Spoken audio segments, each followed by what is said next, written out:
في المدرسة التي هي البداية. سألقي خطابا الأول الفقه على الثقافة التونسية.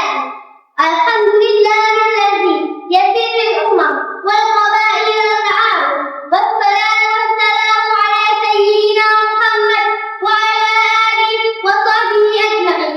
بارك الله فيكم إخواني وأخواتي الأعزاء.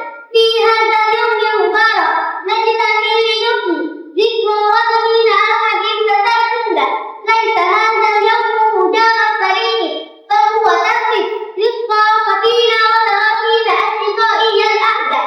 تتسنى أوجبت الغربية أرض زهرة لأوجبت.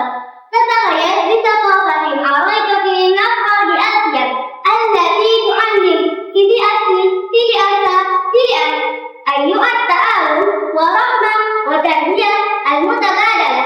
في هذه الذكرى أدعوكم جميعا لتجديد عهدكم بالخطة على رضانا التونسية وعاداتنا وتقاليدنا عليكم وتاريخنا المجيد. في هذه الذكرى أدعوكم جميعا أيها الحضور الكريم لنجعل من هذا اليوم فضلا لنا ولا